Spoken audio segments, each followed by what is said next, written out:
Alright everybody, it's slightly freezing out here, and we're also running out of daylight, so we'll go ahead and see if this video looks any good or not. I'll just sit over here. Okay, so today, of course, we're going to be going into the top 5 mods that we have for the Subaru WRX. At least my top 5 favorite. The ones that I'm most proud of, like the most. I think that you should also buy if you're going to have a Subaru WRX of this year. So the first one that we're going to go into is the headlights. They are Spec-D tuning headlights, and I'm not exactly sure where I bought them from. Of course, all the links for these are going to be in the description down below, so if you are interested in picking up any of these for specifically 2002 to 2003, I believe, Subaru WRX, then they'll all be in the description on the exact ones. I'm pretty sure all these brands make mods for other years of the car. You have to look, but I'll show you the company and then also where I got them from in the description. So yeah, the first one is going to be the headlights. They're from Spec-D tuning. I like them a lot. It adds daytime running lights to the car, so that way if it's getting a little bit dark outside but you don't want to turn your headlights on yet, or just during the day if you want to have them on, because I think they look pretty cool, you can turn those on, and I like them a lot. They're a lot brighter than the regular ones, and also I just think that I can see a lot of the road better whenever I have them on, so I like those a lot. Next up, we have a shift knob. Now, I've gone through a couple of shift knobs. You can say, oh, it's not that big of a deal or whatever, but after driving like my Jeep that I used to have and then like trying out different shift knobs with this car, I just found that this is my favorite one that has like the best feel to it whenever I shift. I've tried like weighted ones that were a little bit heavier. Didn't really like those. The one that came on it, I didn't really like either, but then I found this one from Cobb, which is what I actually have in there right now, and I think that that's the one that I like the most. I don't know, just the way I can put my hand on top of it, my fingers aren't like curling over top of the shift boot, which I like, so I'm not like gripping it and then like also grabbing the shift boot. I don't know, that just feels weird to me. And I don't know, it's just a good feel to it whenever I shift. For some reason, I don't know what it is, but whenever I'm shifting with like the weighted shift knob that I tried out and like the regular one, it just doesn't feel as like notchy, which isn't really the right word for it, but I don't know, it just feels a lot like notchier with this shift knob, and it's just what I like the most. It is kind of expensive. I just looked on their website and I think it was like $80 for the shift knob.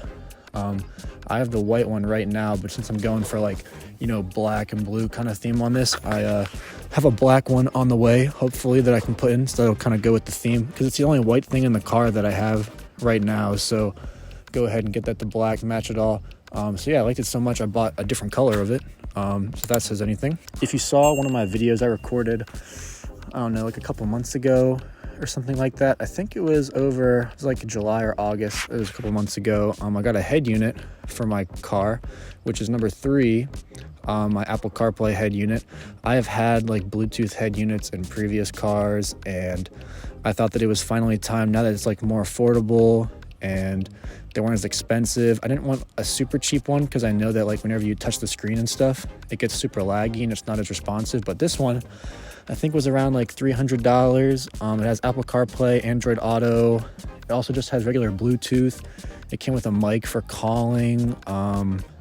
Also keeps the FM and antenna, Bluetooth, CarPlay. Yeah, it has all those things in it. I like it a lot. The screen for Apple CarPlay is super helpful for like setting maps. It connects to my Spotify, which is what I listen to my music on. If I get a phone call, it automatically just connects and answers on there. And the mic sounds pretty good. It is from like a brand that I'm not entirely sure. It's like a Toto or something. I've never heard of them before, but I like their head unit, and that's cool. It's a double dim, fit in just fine. In my video, you can kind of see how I install that. I did have to trim the brackets a little bit because I think they're universal brackets, so it did take a little bit of fabrication to get it in there, but I literally just sliced the bracket and it fit right in. And I love it a lot. I use it all the time. If I like DoorDash, I use it because whenever my maps pops up, it just shows up on there and it shows me right where to go. So it's also got that big screen so I can see everything. Can switch playlists without picking up my phone because I don't like picking up my phone whenever I drive. So yeah, it's been super helpful. I like it a lot. It's just made it a lot easier doing those certain things. And whenever I have like a passenger in the car, I don't have to like give them my phone and like do the Face ID or like type in the password or anything. They can kind of just go ahead and click it on the head unit and it'll do everything. Number 4 that we got is my Stage 2 tune. These are also in no particular order because I don't know, I couldn't really put them in a particular order. These are just kind of the top 5 ones that I like the most that I've done. I think I could order them, but I think it'd just be a lot better to pick my top 5 that I like the most, because ordering them, I don't know, I just think it's better this way. So yeah, my stage 2 tune, this is, you can kind of consider this like multiple mods, because you need like intake, exhaust, up pipe, down pipe, and of course your access port if you want to be able to run the stage 2. So you could kind of consider that like multiple mods, but I feel like if you're gonna go stage 2, that's like an entire mod in itself.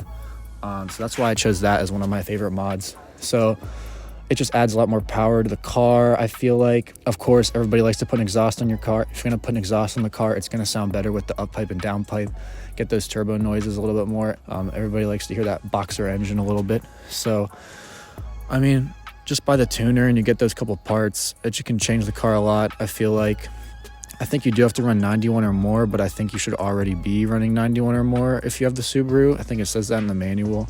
And you do have to run a higher octane just in general. And also depending on what tune you have, I run a 93 octane stage 2 tune, because where I get my gas, they already have 93. I guess I could stop for 91 somewhere. I get my gas from Sam's Club, and it's just cheaper than areas around me that have 91 or 93.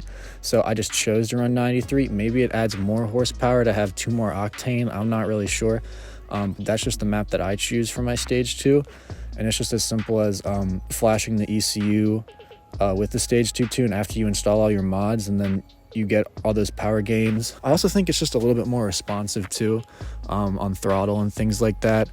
It's made it a lot cleaner. I remember mine was acting up a little bit whenever I had it on the stock tune. I also think it's supposed to like clean up the revs a little bit as you're going through the power curve when you go stage 2. I'm not entirely sure if it adds more boost or anything. I just know that you get horsepower gains for doing it.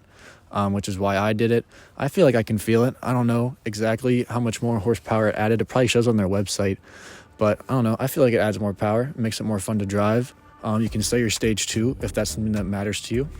And the last thing that we have on our list is my rear diffuser. I made a video about this a long time ago, I think almost a year ago, when I put the rear diffuser on this car.